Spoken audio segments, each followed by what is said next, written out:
গুমানি হক হ্যাঁ গুমানি হক এইটো মোহাম্মদ গুমানি ঘৰ ক'ত? বাংলাদেশ বাংলাদেশ। বাংলাদেশৰ পৰা কেনেকৈ আহিছে? সুজৰে কোনে পাৰ কৰি দিছিল আপুনি? দালালে মই 3000 লৈছিলো কেতিয়া কেতিয়া আহিলে আপুনি? একমাহ হল মই অকলে আহিছিলো একমাহ হল মোৰ আহা একমাহ হল ইয়াৰ আগত ক'ত আছিল? ঘৰতে আছিলো ঘৰ ক'ত? বাংলাদেশত। অ আপোনাৰ লগত কিমানজন মানুহ আছে টোটেল? তেলে আমাৰ দুজন আছে আৰ মই জানা মতন নাই স্যাৰ আপুনি ইয়াত কি বেপাৰ কৰিব আহিছিল? এই কাপড় বাপা আপুনি আধাৰ কাৰ্ড কেনেকৈ বনালে? বনাই দিয়েছিল কোনে বনাই দিছিল? ইসলাম শেখ হা ক'ৰ হয়?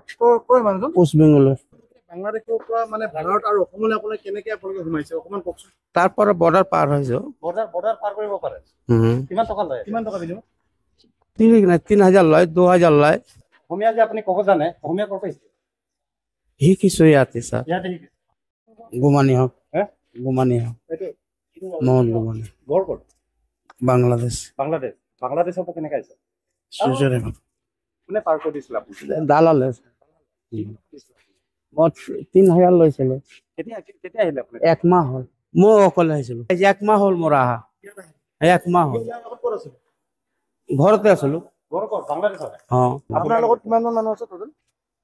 তেলে আমাৰ দুজন আছে আৰ মই জানা মতন নাই স্যাৰ আপুনি ইয়াত কি বেপাৰ কৰিব আহিছিল? এই কাপড় বাপা আপুনি আধাৰ কাৰ্ড কেনেকৈ বনালে? বনাই দিয়েছিল কোনে বনাই দিছিল? ইসলাম শেখ হা ক'ৰ হয়? ক'ৰ মানুহজন? ওয়েস্ট বেঙ্গলেৰ বাংলাদেশৰ পৰা মানে ভাৰত আৰু অসমলৈ আপোনালোকে কেনেকৈ সোমাইছে অকণমান কওকচোন। তাৰপৰে বৰ্ডাৰ পাৰ হয়েছে বৰ্ডাৰ পাৰ কৰিব পাৰে?